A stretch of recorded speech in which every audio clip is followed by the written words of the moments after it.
gitu. Nah mungkin itu sih, monggo kalau mau ya yang pengen tanya jawab, saya kembalikan lagi ke moderator. Baik, terima kasih banyak Mas Yusri. Dan mohon maaf tadi ada sedikit terkendala sinyal, sepertinya di saya, jadi saya tadi sudah sebentar kemudian balik lagi. Baik, langsung saja disilakan kepada pemirsa sekalian kalau misal ada yang mau bertanya, bisa langsung di komen di bawah. Kita tunggu mungkin 2 menit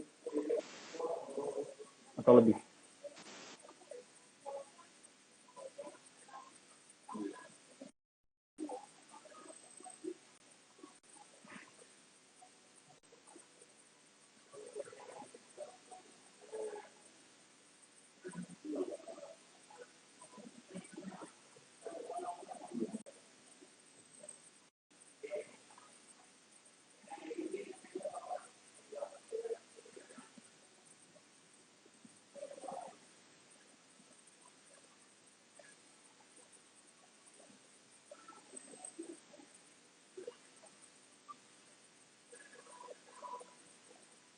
Ya, pertanyaan pertama dari Imawati Irba. Pertanyaannya adalah, selain latar belakang keluarga, apakah ada tujuan tertentu nggak sih Mas? Terus pengalaman apa aja yang didapat dari ikut IMM mungkin yang paling berkesan? Monggo silakan Mas Rizky langsung.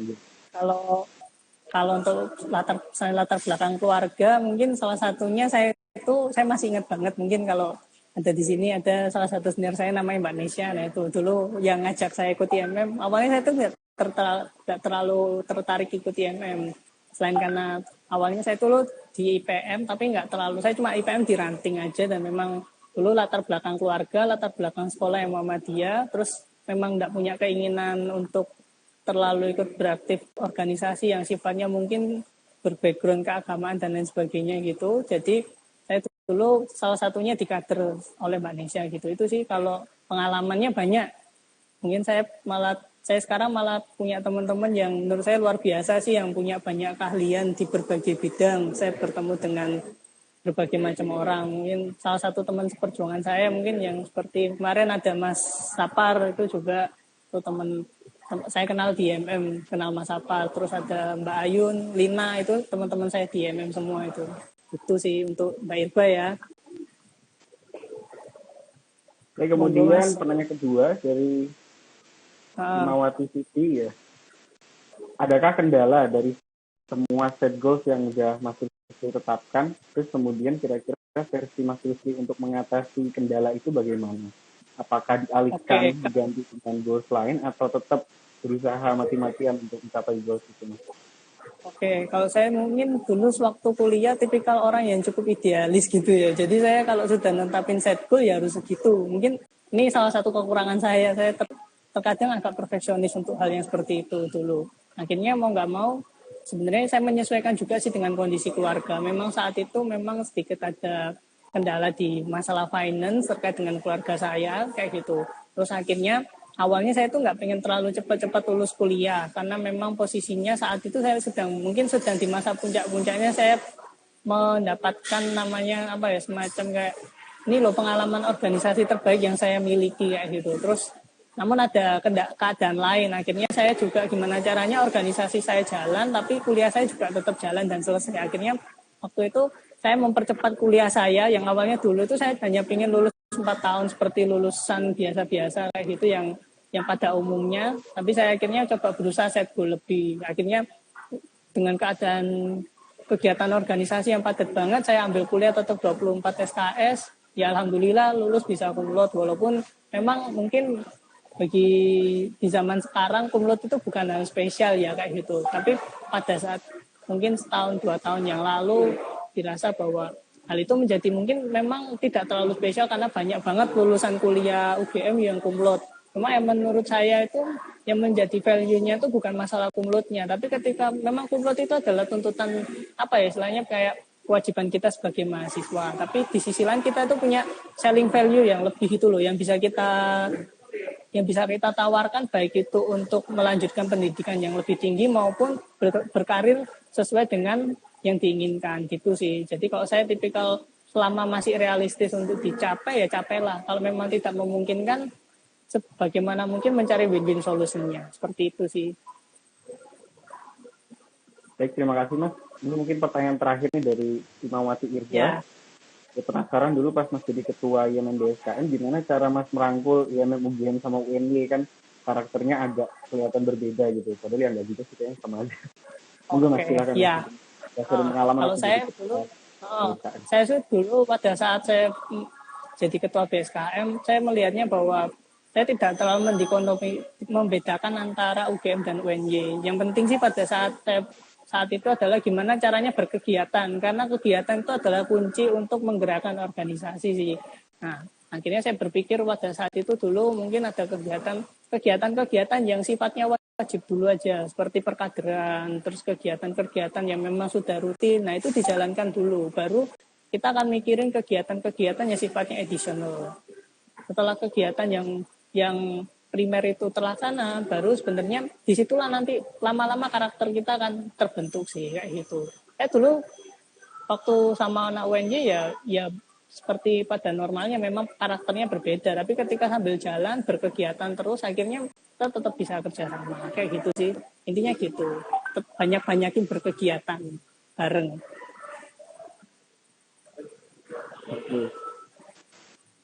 Imawati Irza mungkin masih bertanya paling terakhir itu Mas, gimana membangun relasi sama Mas? Katanya pas zamannya Mas Lim mimpin itu anggaran cabangnya aman atau banyak uangnya? Oh, iya, saya dulu tipikal karena saya dulu mungkin dekat dengan dosen, khususnya dosen-dosen di filsafat. Akhirnya di situ saya berusaha untuk mengembangkan relasi. Dalam artian saya itu dulu kegiatan yang mungkin masih diingat oleh teman-teman yang dulu seangkatan sama saya itu, yaitu kegiatan audiensi. Terutama saya itu akrab banget sama rektor UMJ, namanya itu sahabat itu Pak Gun. Nah itu saya sampai ke sana itu selalu ngajukan kegiatan apapun sampai tembus kayak gitu. Itu awalnya saya juga heran, kenapa kok UMY, makasih Pak Gun kalau ada Pak Gun di sini. Nah gitu. Saya waktu itu saya masih ingat, saya waktu itu dulu mengadakan DAM, dan pada saat DAM itu awalnya kita itu semua sempat pesimis karena apa? Kegiatannya mepet, sedangkan anggaran yang dibutuhkan tuh banyak. Akhirnya saya coba berelasi dengan Pak Gun kayak gitu, sehingga akhirnya disitulah saya sampai kaget, akhirnya waktu saya ngasih proposal di 2 tempat ya waktu itu, rektorat sama BPH, itu saya dapat kurang lebih sekitar 10 juta untuk proposal di anggaran kegiatan IMM, yang itu luar biasa jumlahnya untuk pada saat itu. Saya terus kemudian saya ke alumni kayak gitu. Itu sih sebenarnya yang penting, kuncinya adalah ketika kita berkegiatan secara nggak langsung, relasi kita akan mau tidak mau akan kita paksa untuk berelasi dengan orang-orang yang punya kepentingan gitu. Gitu sih. Gitu. Tuh, kalau dulu anggarannya aman, sebenarnya surplus karena salah satu yang kegiatan yang membuat surplus itu adalah kegiatan DAM. Di saksi bisa mungkin ngasih cerita yang lebih lengkap gitu.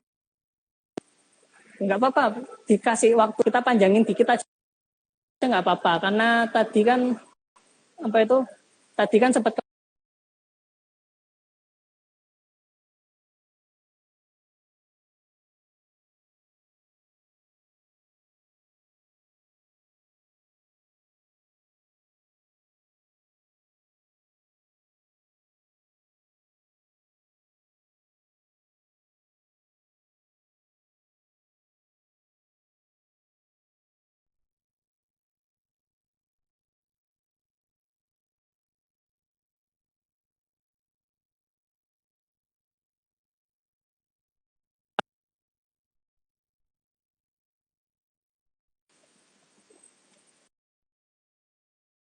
sifatnya pertanyaan dulu aja nggak apa-apa Mas, mungkin karena tadi kan sempat kepotong, jadi saya mumpung juga free kayak gitu, kita panjangin nggak apa-apa, sekalian sharing-sharing, namanya juga sharing session kan, makanya saya udah menyediakan free time nih sekitar jam 4:30 jam 4-an tadi, dan juga ya bertepatan alhamdulillah hari ini libur, jadi saya di pekerjaan juga nggak terlalu padat-padat juga karena ini hari libur gitu sih. Silakan, mungkin monggo saya kembalikan lagi ke moderator. Gitu. Jadi jangan closing statement dulu lah. Imawati Irba mungkin mau bertanya lagi, masih kepo mungkin tentang Ya, ini ada nih. Nanti di AD nggak usah bayar. Dulu di AD saya sempat nyanangin di AD nggak usah bayar, karena memang sebenarnya salah satu cara perkaderan tuh kita jangan sampai perkaderan itu bayar, karena mahasiswa itu tipikal orang yang suka cari gratisan banget sih. Jadi sebenarnya itu PR ketua umum gimana caranya perkaderan itu kalau bisa mungkin bayarnya itu subsidi gitu. Saya dulu memang sempat nyanangkan gitu. Ketika memang ada peserta yang kurang mampu, subsidi. Tapi kalau peserta itu mampu, biarkan aja bayar, nggak apa-apa. Tapi kita kasih benefit yang lain kayak gitu. Benefitnya kan nggak harus benefit yang sifatnya finance atau barang kayak gitu. Gitu sih. Itu. Terima kasih Mas Lutfi. Ada lagi yuk. Monggo. Gak apa-apa, ini namanya sharing kan. Dulu gimana, saya nggak tahu ini anak-anak tadi yang bilang tadi pas zaman saya kegiatan uangnya banyak banget kayak gitu. Itu sebenarnya bukan uang saya itu uang tanya itu gimana tata cara tips and trick buat audiensinya biar anak-anak pada belajar buat audiensi. Tuh, oh ini Mbak Lina nih sebenarnya audiensinya simple sih, yang penting kita mau akrab sama DPD dan juga sama PDM. Kalau untuk level cabang ya, terutama untuk level cabang sih kayak gitu. Itu terutama untuk level cabang. Akrab dengan bapak-bapak, terutama sekretaris PDM. Saya dulu cukup akrab sama sekretaris PDM itu. Saya lupa namanya, bapak siapa saya lupa. Nah itu. Terus sama BPH UAD maupun BPH. Dulu BPH UAD dipimpin oleh almarhum Prof. Apa itu? Bapaknya Pak Yunar Ilyas, Prof Yunar Ilyas. Dan juga sampai sekarang saya juga kadang masih say hello dengan Mas Hasnan juga kayak gitu sih. Meskipun saya udah mungkin tidak meneruskan di MM lagi gitu. Di AD terus sampai kumlot. Malah saya dulu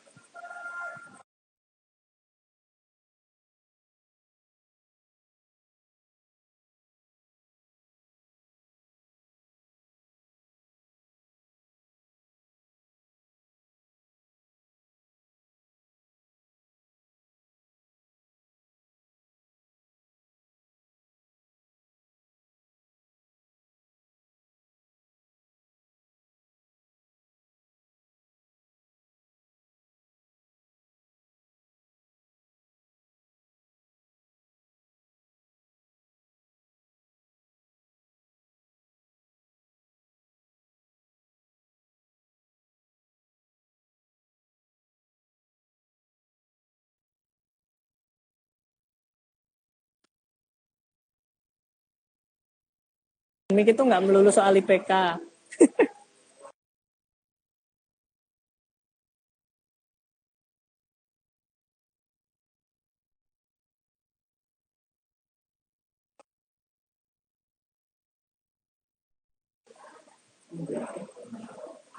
Monggo Mas, dilanjutkan. Tadi udah saya jawab sebagian. Mungkin ada yang mau bertanya lagi, nggak apa-apa. Saya mumpung free sih, jadi mau agak panjangan dikit nggak apa-apa. Karena tadi saya tahu kalau sinyalnya sempat ngadat sih. Kebetulan saya memang di tempat yang sinyalnya cukup oke lah kayak gitu. Monggo. Ya, mari para pemirsa kalian yang masih on, yang belum bertanya. Nggak apa-apa. Mbak Lina mungkin mau tanya. Tuhan.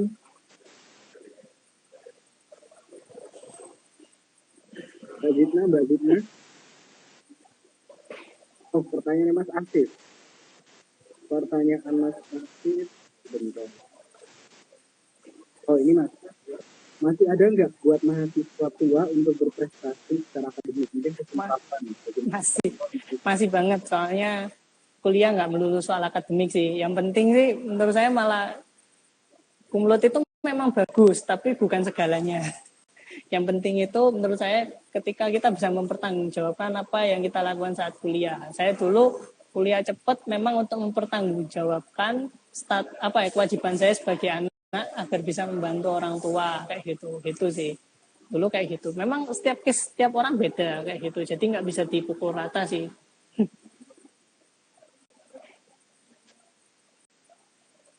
Baik, selanjutnya Mas Aska mungkin mau bertanya lagi.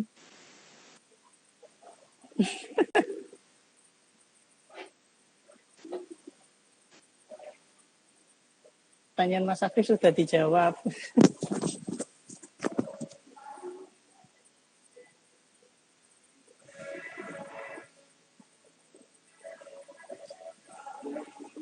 Belum dapat jawaban. Sudah. Tadi saya sudah jawab. Dia jawab ya.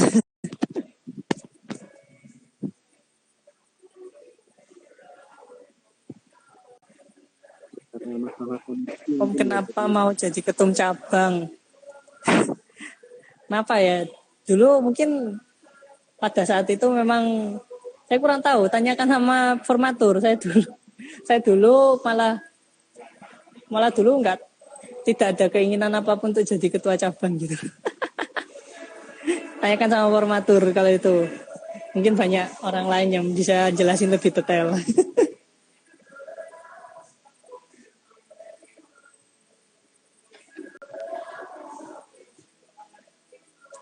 Monggo. Selamat datang yang baru bergabung.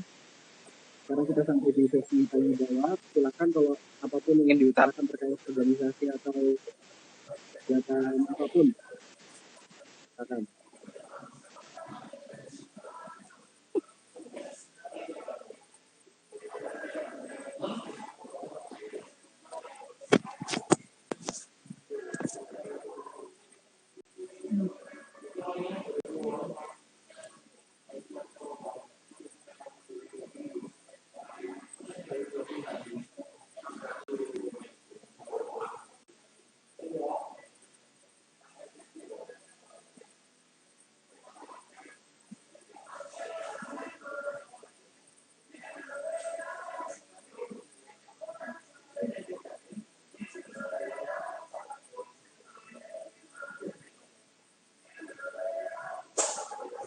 Mas, saran buku bacaan. Oke, buku bacaan relatif sih, sangat bergantung pada kebutuhan yang atau sasaran yang ingin dicapai. Kayak gitu. Kalau untuk buku IMM ya buku perkaderan semuanya kan ada kayak gitu. Tuh, bacaan di Komsat habisin Mas Aul. Saya ada buku. Kapan-kapan kalau saya ada waktu, nanti buku-buku yang di rumah saya sebagian saya sumbangkan lah kayak gitu. Soalnya juga saya udah posisinya nggak di Sidoarjo lagi sih. Itu jarang ada yang baca juga. Gitu. Saya bisa nanti dikontak lebih lanjut aja itu.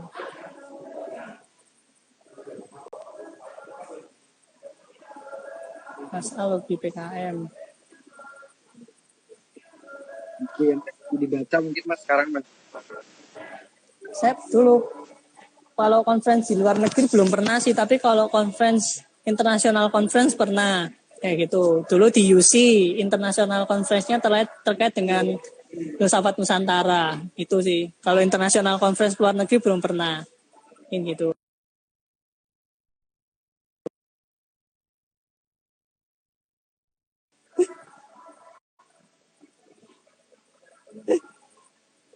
Gitu.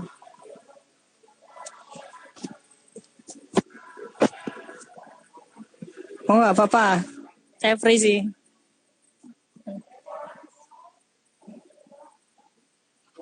Ngajak teman-teman yang pembawanya slow dalam menyingkapi dan cenderung menyempelekan proker. Kalau ini sih sebenarnya slow itu karena mereka nggak merasa ada benefit yang mereka dapat.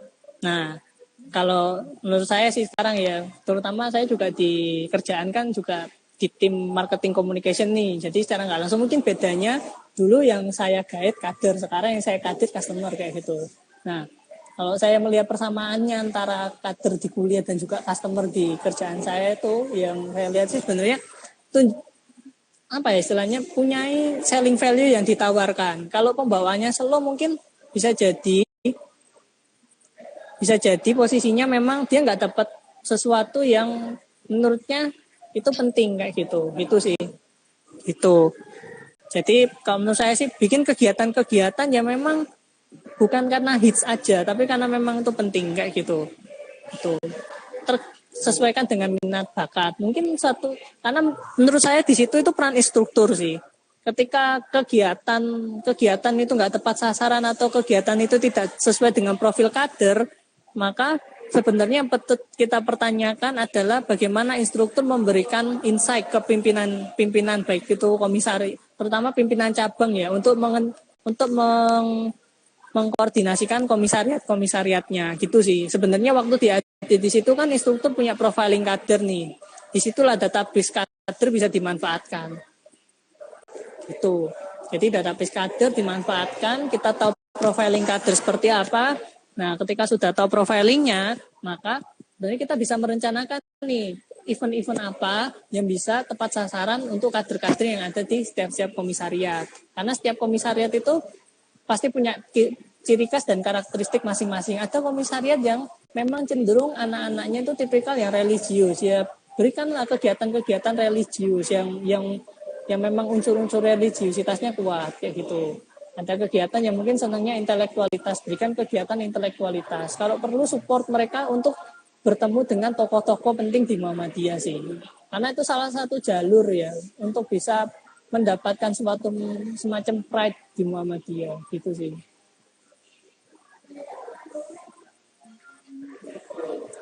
Berarti jawab pertanyaan yang mengajak teman-teman pembawanya slow. Kadang sering-sering juga, selain sering-sering kegiatan, sering-sering main ke toko-toko Muhammadiyah.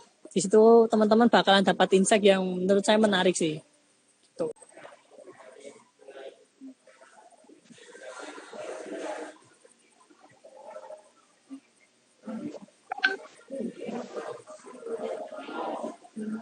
Mungkin ada pertanyaan lagi dari para pemirsa sekalian.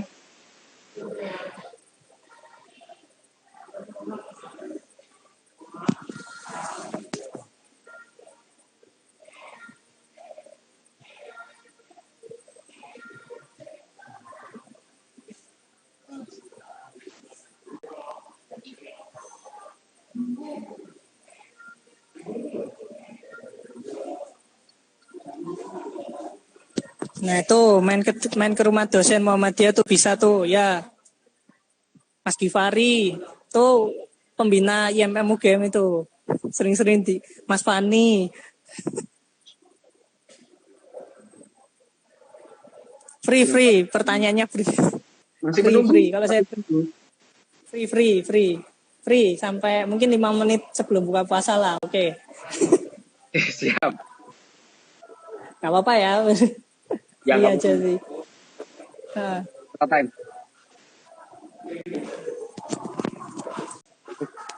Ini tadi limitnya live tadi kepotong sih. Jadi ini masuk live baru ya. Gitu Mas ya. Jadi limitnya nggak kepotong ya. Tadi sempat kepotong soalnya. Tuh. Ya mungkin kita batasi Mas, mungkin ya 5 menit. Kita tunggu ya. Oke, siap. Kita ke closing statement. Oke, siap.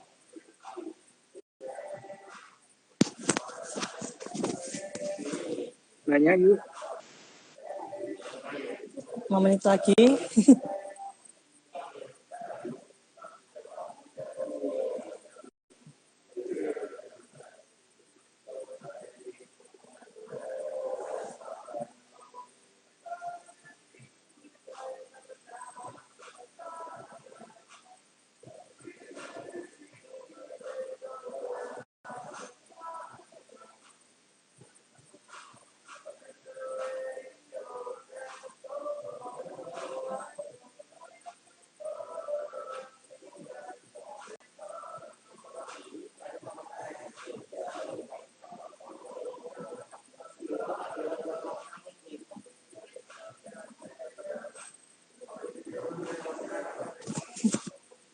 Branding gerakan IMM masih gak jelas nih padahal umur udah tua. Wah, ini masalah yang cukup kompleks nih.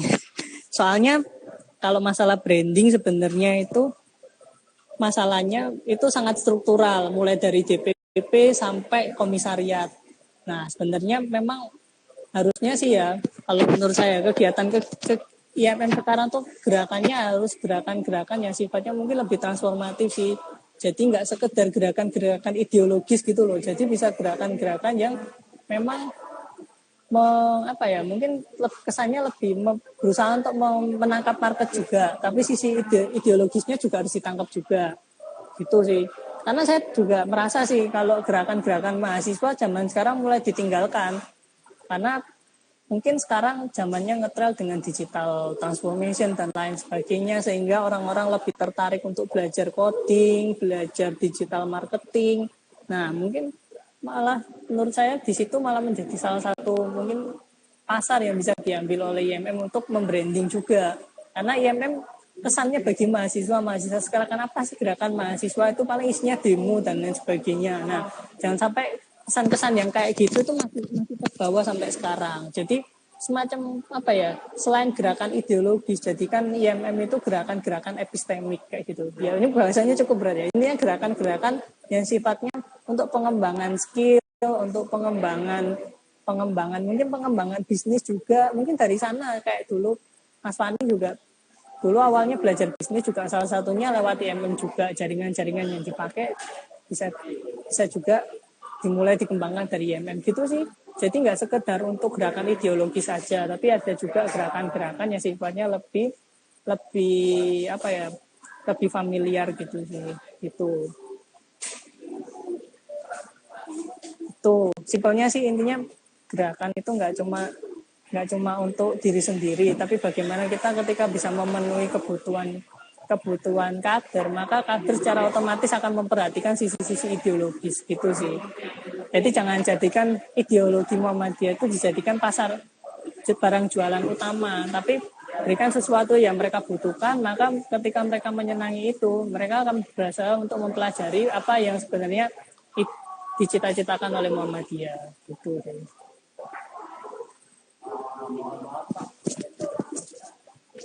Gitu.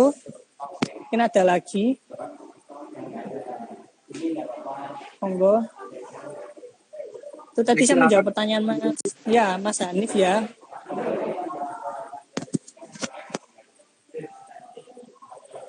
Tuh. Malah saya kadang itu kepikiran buat balik lagi sih ke IMM, cuma itu belum nemu polanya lagi.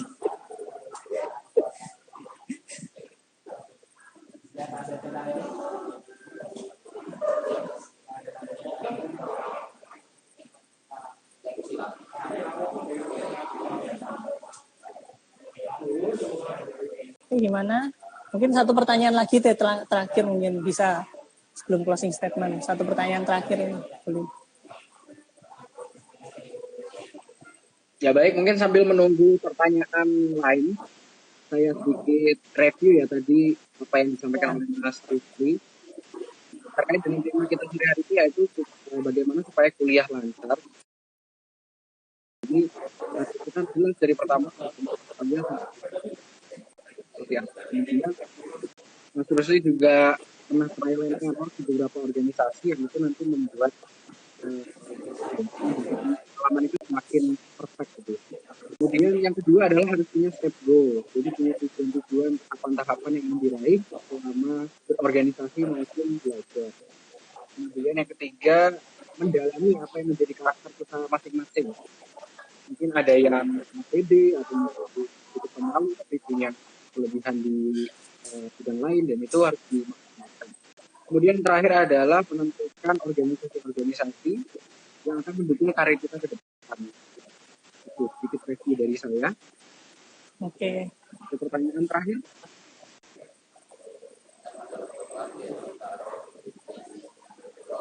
Jadi kalau nggak ada, monggo silakan Mas Susi. Oke. Jadi gini sih pesan saya buat ya di IMM zaman sekarang ya, di IMM UGM milenial. Kurang lebih gitu ya. Saya saat ini sedang mengalami dunia kerja. Teman-teman suatu saat nanti akan mengalami fase namanya dunia kerja. Baik itu bekerja sebagai bisnis, sebagai pengusaha, ataupun bekerja sebagai seorang profesional. Pesan saya, kegiatan, waktu, dan juga semua yang teman-teman rasakan di kampus itu nggak akan terjadi 2 kali. Manfaatkan sebaik mungkin. Apa yang menjadi apa yang menjadi karakter teman-teman dalami kayak gitu. Itu sih. Ini ada Mas Susi pernah cinlok nggak? Ini DM aja deh kayaknya, ini personal banget ini. Nah, oke. Mungkin saya closing statement aja ya. Saya melanjutkannya tadi. Jadi sebenarnya itu sih fungsi sebenarnya mau apapun pekerjaan teman-teman nanti, entah nanti sebagai pengusaha, sebagai profesional, mungkin teman-teman sebagai PNS dan lain sebagainya, tetap pesan saya cuma satu sih, harus selalu terkoneksi dengan Muhammadiyah dan juga berkontribusi untuk Muhammadiyah, baik langsung ataupun nggak langsung kayak gitu. Kontribusi itu nggak harus gede, kita mungkin kita turut mengembangkan, baik itu mungkin kita menjadi sebaik-baik peran kita, itu adalah salah satu kontribusi untuk Muhammadiyah juga sih gitu.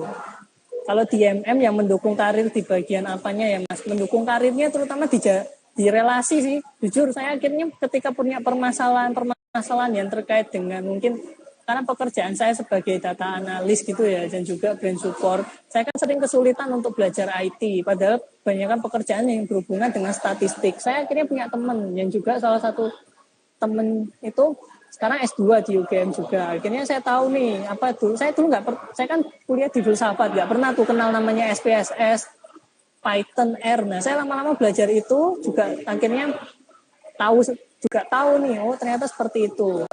Yang maksud saya mendukung karir itu teman-teman juga mungkin suatu saat akan bisa berkolaborasi dengan teman-teman sesama IMM. Baik itu berbagai macam pekerjaan. Ada yang sekarang bisnis bareng teman IMM dulu. Ada yang sekarang satu pekerjaan atau bisa buat penelitian bareng karena profesinya sama-sama dosen kayak gitu. Itu sih kalau menurut saya gitu. Itu. Nah ini mungkin juga sedikit nanggepin juga komentar-komentar teman-teman, yaitu sih untuk Mbak Siti ya, yang mendukung karir di bagian apanya, terutama relasi dan juga religiusitas saya kayak gitu. Saya akhirnya ketika di karir itu nggak cuma tentang persoalan seberapa pintar kamu kayak gitu. Nah ada unsur religiusitas juga, dan juga kita bekerja nggak semata-mata hanya untuk uang kayak gitu. Itu kan juga salah satu hal yang mendukung karir juga gitu. Itu sih. Itu Mbak Siti, mungkin itu sih dari saya. Terima kasih sebelumnya sudah diizinkan bergabung dan sedikit sharing di sini sih. Nah gitu. Itu sih kalau dari saya. Monggo kalau ada yang mau pertanyaan lain-lain bisa langsung kontak baik DM ataupun WA, free sih. Selama saya free, maksudnya overall sih after office hour saya free kayak gitu. Gitu. Siap. Terima kasih banyak Mas. Iya. Yuk. Sharing Mas Rita. Ya. Tetap sehat ya Mas Rita, kemudian juga tambah berkah. Ya, amin. Ya.